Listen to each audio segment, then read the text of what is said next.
Hello and welcome back to the channel. Imagine you are a German soldier defending the beaches of Normandy. June 6th, 1944. The Allied invasion has begun. You are watching the beach through binoculars, waiting for the enemy tanks to roll into your minefields. Then you see something that makes no sense. A tank is driving toward you with a giant, rotating drum on the front.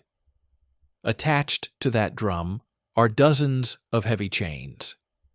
The chains are spinning wildly, whipping the ground like a madman beating a carpet. Explosions erupt in front of the tank. 1, 2, 5, 10. The mines you buried are detonating. But the tank keeps coming. The chains keep spinning. The explosions keep happening. And behind this insane machine, a column of regular tanks is following safely through the cleared path. You have just witnessed the Sherman Crab, one of the strangest and most effective weapons of the Second World War. A tank that defeated minefields by beating them to death with chains. This is the story of how British engineers solved an impossible problem with the most ridiculous solution imaginable.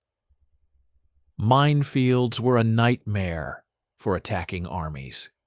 Defending forces would bury thousands of anti-tank mines in the ground.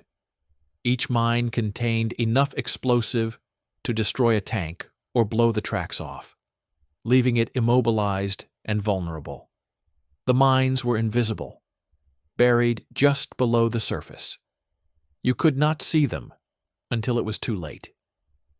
Clearing minefields was slow and deadly work. Engineers would crawl forward on their hands and knees, probing the ground with bayonets, feeling for the metal casing of each mine, then carefully digging it up and disarming it. This took hours, sometimes days, all while enemy artillery and machine guns targeted the men doing the work. For the D-Day invasion, this was unacceptable. The Allies needed to get tanks off the beaches and into France as quickly as possible. They could not spend days clearing paths through German minefields. Someone needed to find a faster way. That someone was Major General Percy Hobart, a brilliant and difficult man who had been forced into retirement before the war because he annoyed too many senior officers. Winston Churchill personally brought him back and gave him command of the 79th Armored Division. Hobart's mission was simple: develop special tanks to overcome the obstacles of the D-Day beaches, minefields, seawalls, ditches, soft sand. Whatever the Germans had prepared, Hobart needed a solution. His creations became known as Hobart's Funnies.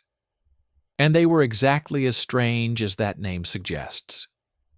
The Sherman Crab was Hobart's answer to minefields. The concept was not entirely new. A South African engineer named Abraham de Toit had developed an early flail tank in North Africa.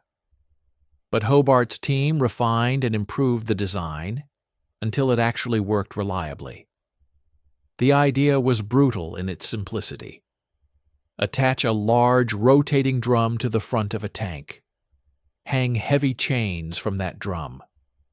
Spin the drum using the tank's engine. The chains would beat the ground ahead of the tank, detonating any mines before the tank rolled over them. It sounds like something a child would invent.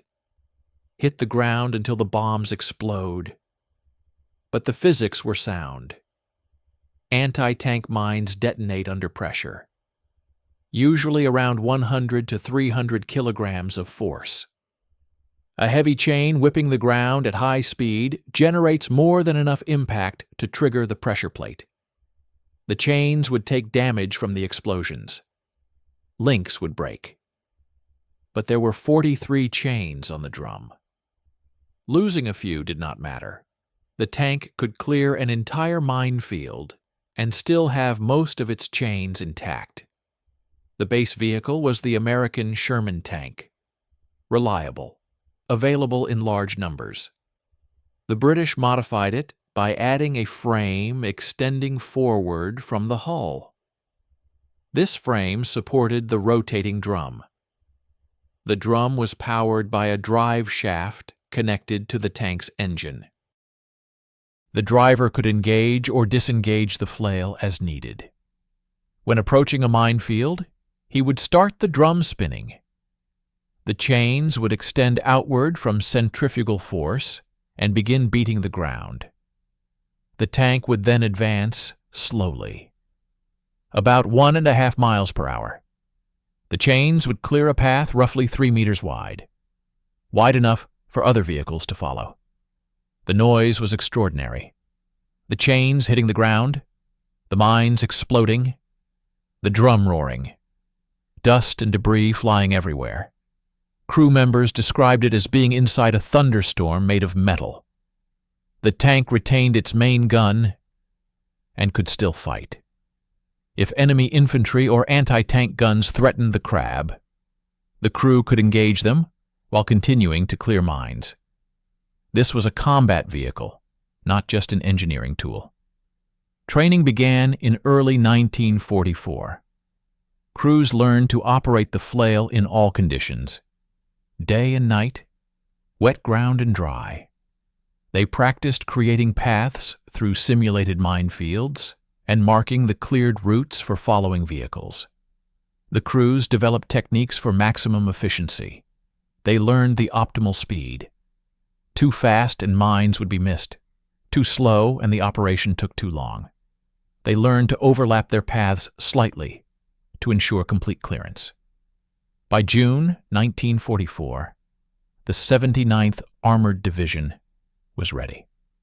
D-Day arrived, June 6th, the largest amphibious invasion in history. Sherman Crabs landed on the British and Canadian beaches. Sword, Juno, Gold. They rolled off landing craft and immediately began clearing paths through the German beach defenses. The Germans had prepared extensively.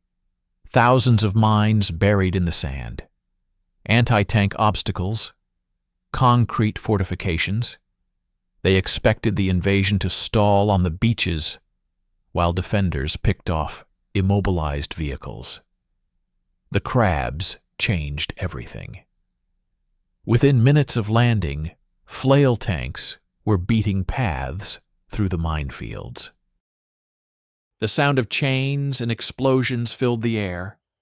German defenders watched in confusion as these strange vehicles advanced through their carefully prepared defenses. Behind each Crab, regular Sherman tanks followed in single file, then infantry, then more vehicles. The paths were marked with flags, so following waves knew where it was safe to drive. One account describes a Crab detonating 17 mines in a single pass. The tank kept moving. The chains kept spinning. The path was clear. Losses among the Crabs were surprisingly light. The flail took most of the blast damage. The chains absorbed shrapnel that would have penetrated normal armor. Crews survived explosions that would have destroyed conventional tanks. On the American beaches, things went differently. The Americans had been offered Hobart's funnies. They declined most of them. American commanders believed their conventional tanks and engineering equipment would be sufficient. They were wrong. At Omaha Beach, American forces encountered extensive minefields with no flail tanks to clear them. Engineers had to clear paths by hand under heavy fire. Tanks bogged down. Infantry was pinned on the beach. Casualties were catastrophic. The contrast with the British beaches was stark. Where Crabs operated, tanks moved inland quickly. Where they did not, the invasion nearly failed.